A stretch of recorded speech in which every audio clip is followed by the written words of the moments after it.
ورتل القرآن ترتيلا. الحمد للہ وحدہ والصلاة والسلام علی من لا نبی بعد وبعد. بسم اللہ الرحمن الرحیم. آئیے بچوں، آج انشاءاللہ تبارک و تعالی ہم تختی نمبر 9 اظہار پڑھیں گے. بچوں، جیسا کہ آپ سب کو معلوم ہے کہ تنوین اور نون ساکن کا قاعدہ اور اس کی قسمیں ہم سب بتا چکے ہیں. آج انشاءاللہ تبارک و تعالی ہم تختی نمبر 9 پڑھیں گے. آئیے شروع کرتے ہیں. تنوین یا نون ساکن کا قاعدہ نمبر 1. حروف حلقی 6 ہیں: حمزہ ہا، عین ہا، غین خا.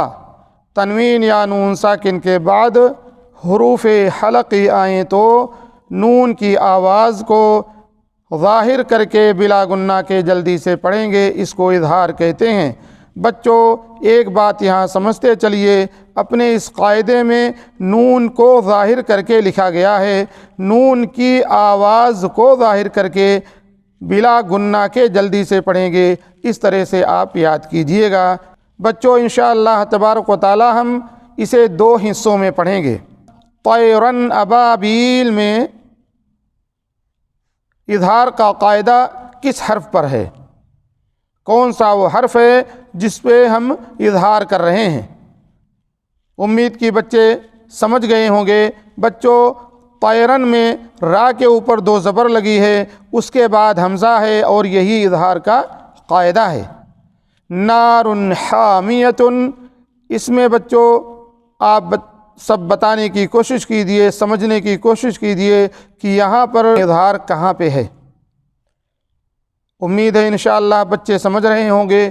بچوں، را کے اوپر 2 پیش یعنی تنوین لگی ہے اور تنوین کے بعد حرف ہا آئی ہے، اسی لیے یہاں پہ اظہار کا قاعدہ نارن را کے اوپر بن رہا ہے. را کی آواز کو را کے اوپر جو 2 پیش ہے بغیر گنہ کے پڑھیں گے. لمن خشیہ. بچوں، لمن خشیہ میں اب آپ سب سمجھ کر کے بتائیے اظہار کا قاعدہ کس حرف پر ہو رہا ہے. امید ہے انشاءاللہ بچے سمجھے ہوں گے.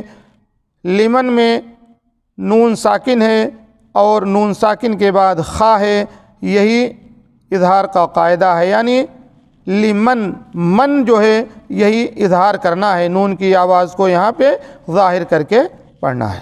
من غیرہ، من غیرہ میں بچوں سمجھیے اور سمجھ کر کے بتائیے من غیرہ کلمہ کے اندر جو قاعدہ ہم پڑھ رہے ہیں اظہار کا کس حرف پر ہے. امید ہے انشاءاللہ بچے سمجھے ہوں گے. بچوں، نون ساکن من، یہ نون ساکن جو ہے یہی قاعدہ ہے اظہار کا اور اسی نون کو ہمیں ظاہر کر کے پڑھنا ہے. اگر کوئی بچہ اس میں گنہ کر لیتا ہے تو وہ غلط پڑھ رہا ہے. مثلا من غیرہ، وہ غلط پڑھا ہے، اسے چاہیے وہ پڑھے من غیرہ. یومئذ علیہا، وہ کون سا حرف ہے جسے ہمیں ظاہر کر کے پڑھنا ہے جو اس قاعدے کے حساب سے. انشاءاللہ بچے سمجھ گئے ہوں گے. بچوں، یومئذ ذال کے نیچے 2 زیر ہے اور یہی اظہار کا قاعدہ ہے اور یہی وہ ذال ہے جسے ہم ظاہر کر کے پڑھیں گے. اگر کوئی بچہ اس میں گنہ کرتا ہے وہ غلط پڑھ رہا ہے. یومئذ علیہا ایسا پڑھنا غلط ہے. اسے پڑھنا کیسے چاہیے؟ یومئذ علیہا. منہ خطابہ. بچوں، منہ خطابہ میں اب آپ سب سمجھ کر کے یعنی ڈیفینیشن کو، تعریف کو اپنے ذہن میں رکھتے ہوئے سمجھ کر کے بتائیے اس کلمہ منہ خطابہ میں اظہار کا قاعدہ کس حرف پر بن رہا ہے. انشاءاللہ تبارک و تعالی بچے ضرور سمجھ رہے ہوں گے. منہ میں نون جو ساکن ہے اس کے بعد ہا ہے. من، یہی من جو ہے یہی اظہار کا قاعدہ اسی من پہ بن رہا ہے، اور یہی وہ نون ہے جسے ہم ظاہر کر کے پڑھیں گے۔ من عین آنیۃ۔ آئیے بچوں اس میں سرسری طور پر اور کچھ قاعدے کو سمجھ لیتے ہیں۔ پہلا قاعدہ تو یہ بتائیے بچوں کہ اس کے اندر اظہار کا قاعدہ کس حرف پر بن رہا ہے؟ کلمہ من عین آنیۃ میں اظہار کا قاعدہ کس حرف پر ہے؟ امید کی انشاءاللہ تبارک و تعالیٰ بچے ضرور سمجھ رہے ہوں گے۔ بچوں من یہی اظہار کا قاعدہ ہے۔ اب بچوں یہ بتائیے کیا اس کلمے کے اندر کہیں پہ حرف لین بھی ہے؟ ہاں، ایک مرتبہ حرف لین آئی ہوئی ہے، عین، عین یا زبر آئی، یہ حرف لین ہے۔ اچھا، اس کے بعد کیا اس کے اندر اور کوئی قاعدہ اظہار کا آیا ہوا ہے؟ ہاں آیا ہوا ہے، من نون کی شکل میں ہے، عین یہ تنوین کی شکل میں ہے۔ تو بچوں تنوین اور نون ساکن کے جو قاعدے ساتھ میں چل رہے ہیں اس میں جو ہے دونوں شکل آئی ہوئی ہے۔ پہلا جو ہمیں اظہار کا قاعدہ مل رہا ہے جہاں ہم کو ظاہر کرنا ہے من، اور یہ حرف یہ جو ہے نون ساکن کی شکل میں ہے۔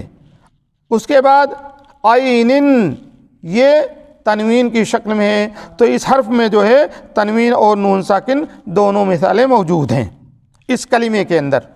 من عین آنیۃ میں دونوں مثالیں یعنی نون کی شکل میں اور تنوین کی شکل میں دونوں موجود ہیں۔ کفوا احد۔ بچوں کلمہ کفوا احد، اس کے اندر اب آپ سب بتائیے کہ یہ اظہار کا قاعدہ کس حرف پر بن رہا ہے؟ کون سا وہ حرف ہے جسے ہم ظاہر کر کے پڑھیں گے؟ وہ کون سا حرف ہے؟ انشاءاللہ امید ہے بچے ضرور سمجھیں گے، اور انشاءاللہ بچوں اگر شروع سے لے کر کے آج تک آپ نے پڑھا ہے تو انشاءاللہ آپ نے سنا ہے، اس کی تعریف کو آپ نے یاد کیا ہے، تو آپ ضرور سمجھ رہے ہوں گے۔ بچوں اس میں کلمہ کفوا احد میں واو کے اوپر تنوین لگی ہے، اور یہی واو ہے جسے ہم ظاہر کر کے پڑھیں گے۔ اگر کوئی بچہ پڑھتا ہے کفوا احد تو وہ غلط پڑھ رہا ہے۔ بچوں اس میں ظاہر کر کے پڑھنا ہے، گننا نہیں کرنا ہے، جیسا کہ ہم نے تعریف سے ہم نے سمجھا ہے۔ حروف حلقی 6 ہیں، حمزہ ہا، عین ہا، غین خا۔ تنوین یا نون ساکن کے بعد حروف حلقی آئیں تو نون کی آواز کو ظاہر کر کے بلا گنہ کے جلدی سے پڑھیں گے، اس کو اظہار کہتے ہیں۔ فی امان اللہ۔